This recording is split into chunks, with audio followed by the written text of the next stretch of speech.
Bora pro beat.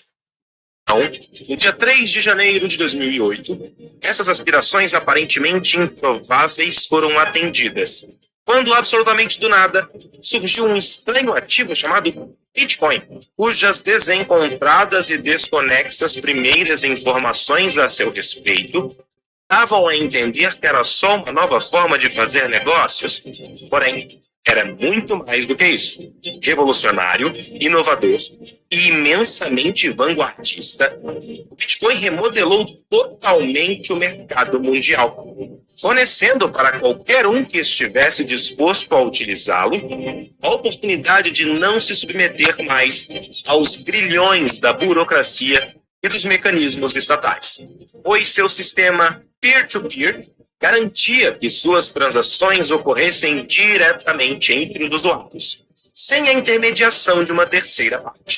Subsequentemente, outros ativos digitais foram surgindo, que nada mais eram do que ativos emitidos em moedas ou tokens, cujo armazenamento era feito nas chamadas carteiras digitais, com as transações se tornando viáveis entre os usuários por meio do sistema blockchain, uma espécie de grande banco de dados compartilhado. A partir daí, esse valor poderia ser utilizado como meio de pagamento e negociado como uma classe de ativos através de uma exchange criptográfica, ou mantido como um investimento de longo prazo. Além disso, o fato dessas criptomoedas serem executadas em blockchain garantia que as transações fossem armazenadas e criptografadas com um código único, podendo assim serem rastreadas anonimamente, visando evitar o uso múltiplo de uma determinada moeda ou token. Não obstante, o impacto dessas moedas digitais no mundo econômico como um todo, apesar de elas terem sido encaradas inicialmente mais como uma brincadeira de jovens programadores do que ativos de valor, acabou sendo incomensuravelmente mais abrangente do que qualquer um poderia conjecturar inicialmente. Ao passo... Sim. Vamos nivelar um pouco aqui a parte de tecnologia, tá? Então, carteira virtual, como o dinheiro é virtual, então é uma representação da nossa carteira ali. Que dinheiro que a gente guarda o dinheiro, né? Então, carteira virtual, guarda o dinheiro. Blockchain, quando falou como se fosse um banco de dados completo e tal, tudo. Gente, é muito interessante. Trabalhei com banco de dados por muitos anos. Então, o que acontece? Antigamente, é sistema de arquivo. Né? Sistema de arquivo é aquilo que tem ali no seu celular, no seu computador, aquelas pastinhas. Então ficava tudo lá.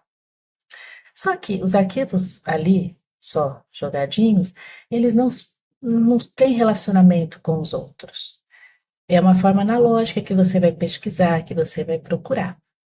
No banco de dados, ele dá uma forma de os dados se relacionarem, os arquivos ali se relacionarem e se transformarem, sofrerem alteração ou não. Entende? Então, num banco de dados, e tem as suas premissas, como a integridade dos dados, né? A forma de relacionamentos, o cancelamento automático, se uma transação foi mal feita, então faz eu ia falar flashback, né?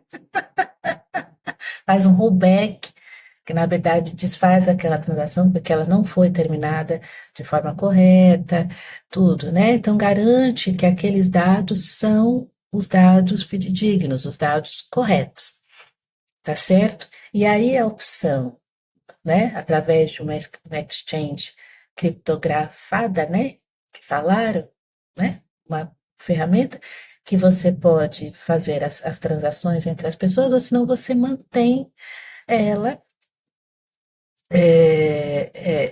como um investimento a longo prazo, como um investimento de reserva. Mas aí a gente vem sempre o investimento de reserva contra crises sempre foram os metais preciosos, joias, ouro, prata, até o cobre, se for ver também, né, obras de arte, imóveis, né, patrimônios, etc., que fazem uma reserva mesmo, uma reserva que não só te dá mais segurança, é em comum acordo algo que tem valor, mas que também valoriza, como o ouro e a prata, tá certo? Então, gente, o que que acontece? Hoje as pessoas estão usando, né, considerando o Bitcoin como essa reserva, e o dólar também sempre foi considerado, por toda essa convenção de que as pessoas estão usando, as pessoas estão acreditando, é uma opção, é o que é mais seguro. Só que, na verdade, a segurança é pela confiança, não por lastro, porque lastro não tem. O, o banco vai te dar juros menores se você der uma garantia, se tiver um lastro. Se não dá lastro, ele vai te cobrar os juros que ele quiser, 1000% ao ano de juros. E são juros abusivos, porque na prática não tem como a pessoa pagar com o salário que ela tem, e pior se ela perder o emprego. Compreenderam? Por isso que aí cobra porque não tem lastro. Você não deu garantia nenhuma. Quando você dá garantia, então a gente pode ver um juros menor. Compreendeu? E as pessoas que não têm controle acabam perdendo seus bens porque não teve o controle. Por isso, gente, dinheiro é sempre planejamento. E o primeiro item do planejamento é quais são as alternativas. A alternativa é a gente esperar 2 anos, juntar o dinheiro para quitar e conseguir um bom valor, porque aí às vezes até está mais barato. A gente tem que tomar cuidado muito com esse instinto de sobrevivência acerbado. Por isso que a gente tem que trabalhar muitas nossas necessidades básicas, saber equilibrá-las para a gente não reverberar essas deficiências, essa escassez na área financeira. Poxa, dá um tempo. E tudo pode acontecer. Sim, tudo pode acontecer. Mas vamos nos planejar, porque às vezes a atitude que a gente negativa que vai ter hoje vai reverberar por uma vida toda. Sendo que essa atitude aqui, se a gente tiver um pouco mais de paciência, fazer daqui 2 anos, pronto, não vai ter efeito negativo nenhum. Só vai gerar mais coisas. No meio do caminho pode acontecer mais outras coisas boas. Vocês compreenderam? Tome cuidado com o imediatismo e com a falta de conhecimento. Não adianta, o dólar tá tudo tá, mas olha, é um investimento de alto risco, porque o Bitcoin não tem para quem você recorrer. Entenderam? Diferente do BDM, tá bom? Então, dê uma nivelada aqui na parte de tecnologia para não ficar tão difícil assim de entender. Vamos lá.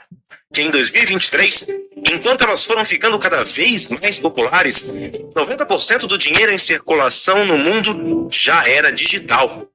Segundo dados da Harvard Business Review, enquanto a utilização do dinheiro físico foi se tornando cada vez mais retrógrada e pouco utilizada.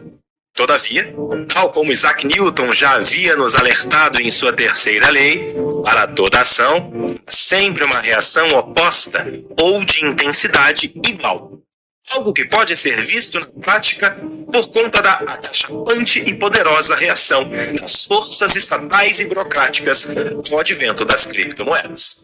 Vendo que cada vez mais pessoas perdiam a fé nas esdrúxulas e geralmente mal geridas máquinas públicas, eis que os bancos centrais de alguns países, com o apoio direto do Fundo Econômico Mundial, anunciaram as chamadas CBDCs.